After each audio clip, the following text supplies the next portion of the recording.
Hi viewers, welcome to our Release Home channel. இன்னைக்கு நம்ம பார்க்க போறது நம்ம டெய்லி லைஃப்க்கு தேவையான சில குட்டியான டிப்ஸ் அண்ட் ட்ரிக்ஸ் தான் பார்க்க போறோம். அதுக்கு இந்த வீடியோவை நீங்க ஸ்கிப் பண்ணாம பாருங்க.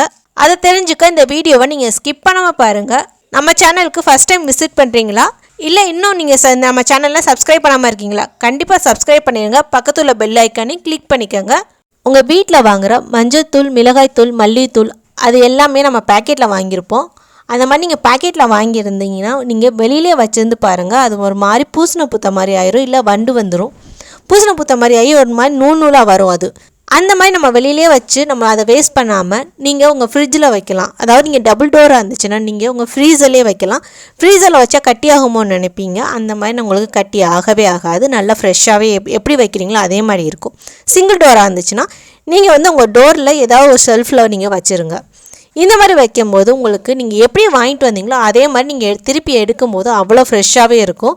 உங்களுக்கு எவ்வளோ வேணுமோ அவ்வளோக்கு நீங்கள் கொட்டி வச்சுட்டு மீதத்தை உங்கள் ஃப்ரிட்ஜ்லேயே வச்சிடலாம். கண்டிப்பாக அதை ட்ரை பண்ணி பாருங்கள். இது உங்களுக்கு ரொம்பவே யூஸ்ஃபுல்லாக இருக்கும். நீங்கள் வாங்கிட்டு வர அந்த தூள்லாம் இந்த மாதிரி நம்ம கொஞ்சம் கொஞ்சமாக ஸ்டோர் பண்ணி வைப்போம். அந்த மாதிரி பாக்ஸில் மஞ்சத்தூள், மிளகாய்த்தூள், மல்லித்தூள் அந்த மாதிரிலாம் இந்த மாதிரி பாக்ஸில் ஸ்டோர் பண்ணி வைப்போம். அது நாளாக நீங்களே நோட் பண்ணி பாருங்கள். அதோட ஸ்மெல், ஒரிஜினல் ஸ்மெல் உங்களுக்கு இருக்கவே இருக்காது. அந்த ஸ்மெல் போகாமல் அப்படியே நல்லா ஃப்ரெஷ்ஷாகவே இருக்கணும்னா உங்கள் வீட்டில் பெருங்காய கட்டி வாங்கியிருப்போம் சில பேர். ஏன்னா சில பேர் பெருங்காய தூள் வாங்குவாங்க. சில பேர் வீட்டில் கட்டியாக வாங்கி அதை தூளாக்குவோம். அந்த கட்டியை கொஞ்சமாக எடுத்து இந்த மாதிரி உருட்டிக்கோங்க. இந்த மாதிரி உருட்டிட்டு அந்த கண்டெய்னரில் போட்டு நல்லா க்ளோஸ் பண்ணி வச்சிங்கன்னா எவ்வளோ நாள் ஆனாலும் அதோட ஸ்மெல் சுத்தமாக மாறவே மாறாது. நல்லா ஃப்ரெஷ்ஷாகவே இருக்கும். இந்த மெத்தட் நீங்கள் ட்ரை பண்ணி பாருங்கள். இது உங்களுக்கு ரொம்பவே யூஸ்ஃபுல்லாக இருக்கும். இந்த மாதிரி கொஞ்சமாக கொட்டி வச்சுட்டு மீதமுள்ள பாக்கெட்டில் உள்ள தூளை அப்படியே நம்ம வச்சிடக்கூடாது. அதை நம்ம இந்த மாதிரி நல்லா மடக்கிட்டு ரெடிமேடாகவே உங்களுக்கு இந்த மாதிரி மாற்ற கிளிப்பும் இருக்குது. இது எல்லா டிபார்ட்மெண்ட் ஸ்டோர், சூப்பர் மார்க்கெட் எல்லாத்துலேயுமே அவைலபிளாக தான் இருக்கும். இது நான் டிமார்ட்டில் வாங்கினேன். இதில் நிறையாவே இருந்துச்சு. இல்லை இந்த கிளிப்பு எங்கள்கிட்ட இல்லைன்னா நீங்கள் துணிக்கு போடுற கிளிப்பை கூட நீங்கள் போட்டுக்கலாம். அந்த கிளிப்பை இந்த மாதிரி நல்லா மாட்டிட்டு நீங்கள் உங்கள் டோரில் வைக்கலாம். ஃப்ரிட்ஜில் இந்த மாதிரி நிறையா வச்சுட்டு நம்மளுக்கு இடத்த அடைச்சிக்காமல் இருக்கிறதுக்கு இந்த மாதிரி டோரில் வெளியிலேயே விட்டு இந்த மாதிரி நீங்கள் கிளிப்பு போட்டுட்டிங்கன்னா உங்களுக்கு இடமும் ரொம்ப சேவ் ஆகும். ஃப்ரிட்ஜில் நம்மளுக்கு மூடவும் உங்களுக்கு எந்த ஒரு டிஸ்டர்பன்ஸ் இல்லாமல் நல்லா ஈஸியாக நம்ம மூட வரும். இந்த மெத்தட் நீங்கள் ட்ரை பண்ணி பாருங்கள். இது உங்களுக்கு ரொம்பவே யூஸ்ஃபுல்லாக இருக்கும். நம்ம வீட்டில் தேங்காவை திருகிட்டு நம்ம பாதியிலே அப்படியே வச்சுருவோம். ஏன்னா ஃபுல்லாக தேங்காய் தேவைப்பட்டால் தான் ஃபுல்லாக திருகும். இல்லைனா பாதியை திருகிட்டு அப்படியே வச்சுட்டோம்னா அது மறந்துட்டா கூட அப்படியே ஒரு மாதிரி காஞ்சி போய் நம்மளுக்கு அடுத்த வாட்டை திருகிறதுக்கு ரொம்ப கஷ்டமாகவே இருக்கும். அதுக்கு இந்த மாதிரி நீங்கள் பண்ணுங்கள். அதுக்கு என்ன பண்ணலான்னா இந்த மாதிரி ஸ்டவ்வை பற்ற வச்சுக்கோங்க. ஸ்டவ்வை பற்ற வச்சுட்டு டைரெக்டாக அந்த தேங்காய் மூடியை அப்படியே வச்சுருங்க. இந்த மாதிரி வச்சுட்டு ஒரு 3 to 4 minutes சிம்மிலேயே, ரொம்ப ஹையில் வைக்க தேவையில்லை, சிம்மிலேயே வச்சு இதை நல்லா பேர்ன் பண்ண விடுங்க. ஃபுல்லாக பேர்ன் ஆனாவே ஏர் எல்லாம் ரிலீஸ் ஆகி நம்மளுக்கு அது இடையில உங்களுக்கு கேப் விட ஆரம்பிச்சிடும். அதுக்கப்புறம் 4 minutes ஆனதுக்கப்புறம் நீங்கள் ஸ்டவ்வை ஆஃப் பண்ணிவிட்டு கொஞ்சம் சூடாக தான் இருக்கும். வேணும்னா இந்த மாதிரி துணியை வச்சுட்டு இந்த மாதிரி லைட்டாக ஒரு கத்தியோ இல்லை கரண்டியோ கூட நீங்கள் எடுத்து இந்த மாதிரி நீங்கள் எடுத்தீங்கன்னா உங்களுக்கு ஈஸியாகவே எடுக்க வந்துடும். இல்லை இப்படி பண்ணுறதுக்கு உங்களுக்கு ரொம்ப கஷ்டமாக இருந்துச்சுன்னா அந்த தேங்காய் மூடியை ஃப்ரீசரில் வச்சுருங்க. ஃப்ரீசரில் ஒரு 10 to 15 minutes உள்ளே வச்சுட்டு அதுக்கப்புறம் எடுத்து இந்த மாதிரி கத்தியை வச்சு நீங்கள் எடுத்து பாருங்கள். உங்களுக்கு ரொம்ப ஈஸியாகவே இருக்கும். அதை நான் ஏற்கனவே நம்ம வீடியோவில் ஒன்றில் போட்டிருக்கேன். நீங்கள் வேணால் அதை செக் பண்ணி பார்த்துக்கோங்க. நம்ம நார்மலாக வீட்டில் இட்லி சுடுவோம். ஆனால் இட்லினாவே வீட்டில் உள்ளவங்க எல்லாருமே அலறி அடித்து ஓடுவாங்க.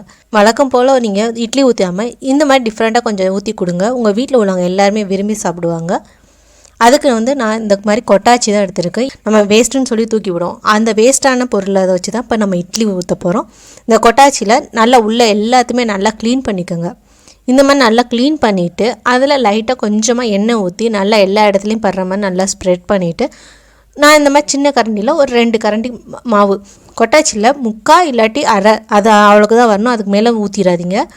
இந்த மாதிரி இட்லியை ஊற்றிட்டு நீங்கள் வழக்கம் போல் இட்லி சட்டிலேயே அதிலே வச்சு இந்த மாதிரி ஊற்றி கொடுங்க.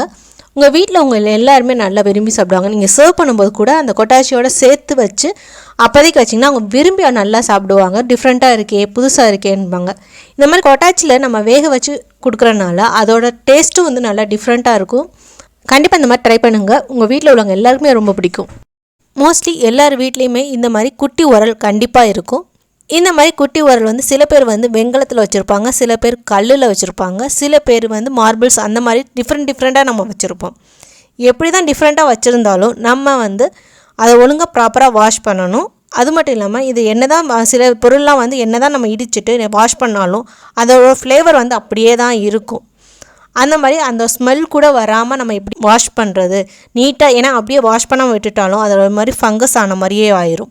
ஸோ அது நம்மளுக்கு எகெயின் நம்ம அதை யூஸ் பண்ணுறதுக்கு வந்து நம்மளுக்கு அது ஹெல்த்தியே கிடையாது. அதை எப்படி நம்ம வாஷ் பண்ணுறது தான் இப்போ பார்க்க போகிறோம். வெறும் லெமனை தான் இப்போ எடுக்க போகிறோம். இந்த மாதிரி ப்ளெயினாக லெமனை வந்து கட் பண்ணி எடுத்துகிட்டு அந்த லெமனை வந்து எல்லா இடத்துலையும் நல்லா உள்ளே வெளியே நம்ம இடிக்கிற அந்த உரல் எல்லாத்துலேயுமே வந்து நல்லா இந்த மாதிரி நல்லா தேய்ச்சிக்கோங்க. எந்த ஒரு தண்ணி படாமல் வாஷ் பண்ணாமல் ப்ளெயினாக ட்ரையாக இருக்கும்போது இந்த லெமனை வச்சு நல்லா தேய்ச்சிக்கணும். இந்த மாதிரி தேய்ச்சிட்டு கொஞ்சம் நேரம் அப்படியே விட்டுருங்க. இந்த மாதிரி கொஞ்சம் நேரம் அப்படியே விட்டுட்டு அதுக்கப்புறம் உங்கள் வீட்டில் நார்மலாக வச்சுருப்பாங்க சபீனாவை வச்சு தொட்டு நீங்கள் ஸ்க்ரப்பை வச்சு நல்லா தேய்ச்சிங்கன்னா அது நல்லாவே பளிச்சுன்னு போயிடும். எந்த ஒரு பேட் ஸ்மெல் வரவே வராது. ஏன்னா லெமனை வச்சு நம்ம தேய்க்கிறனால அதோட பேட் ஸ்மெல் ஏற்கனவே அரைச்சிருந்த ஃப்ளேவர் எல்லாமே அதில் போயிடும். இந்த மாதிரி சபீனா தேய்ச்சோம்னாலும் நம்மளுக்கு அதோட ஃபங்கஸ் எதுவுமே இல்லாமல் நல்லா நீட்டாகிடும். இந்த மாதிரி சபீனா வச்சு நல்லா தேய்ச்சிட்டு அதுக்கப்புறம் நீங்கள் ப்ளெயின் வாட்டரில் நல்லா வாஷ் பண்ணிவிட்டு நல்லா ட்ரை ஆக்கிடுங்க. இந்த மாதிரி வாஷ் பண்ணி வைக்கும்போது உங்களுக்கு அது எப்போதும் போல் ஃப்ரெஷ்ஷாகவே இருக்கும். டெய்லி இந்த மாதிரி நீங்கள் வாஷ் பண்ணிவிட்டு நீங்கள் வைங்க. இந்த டிப்ஸை நீங்கள் ட்ரை பண்ணி பார்த்துட்டு உங்கள் ஃபீட்பேக் என்னவோ எனக்கு கமெண்ட் பண்ணுங்கள். நம்ம எல்லாருக்குமே பாலை காய வைக்கும்போது அங்கிட்டு இங்கிட்டு நகரவே முடியாது. அங்கேயே தான் நிற்கிற மாதிரி இருக்கும். கொஞ்சம் நகர்ந்தால் கூட நம்ம பால் பொங்கி ஊற்றி நம்ம அடுப்பே நாஸ்தியாயிரும். அகெயின் நம்ம அதை ஃபுல்லாக க்ளீன் பண்ணுறதுக்குள்ளே போதும்னு ஆயிரும். அதுக்குன்னு நம்ம நிறைய டிப்ஸ்லாம் பார்த்துருக்கோம். உடன் கரண்டியை வந்து மேலே வைக்கிறது, இல்லாட்டி கரண்டியை நம்ம சேனல்லே போட்டிருக்கோம்.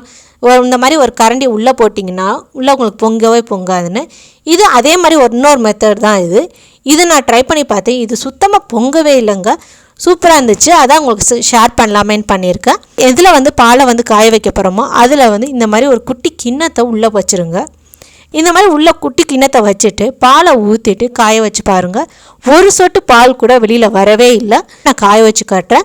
இங்கே பாருங்கள், இது காய வச்சு கொஞ்சம் ஹைலும் இல்லாமல் மீடியமும் இல்லாமல் நார்மலாக தான் இருக்குது. ஸ்டவ்வை வச்சுருக்கேன்னா அதை இங்கே பாருங்கள், பால் சுத்தமாக மேலே பொங்கியே வரல. ஆனால் நல்லா கொதிக்குது பால், ஆனால் மேலே பொங்கி வரல. எதனால் பொங்கி வரலன்னா நம்மளுக்கு ஸ்டவ்லேருந்து வர டைரெக்டான ஹீட்டை வந்து அந்த கிண்ணம் வந்து கொஞ்சம் அப்சர்வ் பண்ணிடும். அதனால நம்மளுக்கு சுத்தமாக மேலே வரவே வராது. நம்ம பாலும் பொங்கி ஊற்றாது நம்ம ஸ்டவ், ஏன்னா நம்மளுக்கு மற்ற வேலை இருக்கும்போது நம்ம அடுப்புக்கிட்டே நம்மளால் நிற்கவும் முடியாது. அந்த மாதிரி டயத்தில் இந்த மாதிரி நம்ம ட்ரை பண்ணோம்னா நம்மளுக்கு டைமும் ரொம்ப சேவ் ஆகும். நம்ம அடுத்த வேலையும் சைமல்டேனியஸாக நம்மளுக்கு முடிச்ச மாதிரி இருக்கும். கண்டிப்பாக இந்த மாதிரி ட்ரை பண்ணி பாருங்கள். இது உங்களுக்கு ரொம்பவே யூஸ்ஃபுல்லாக இருக்கும்.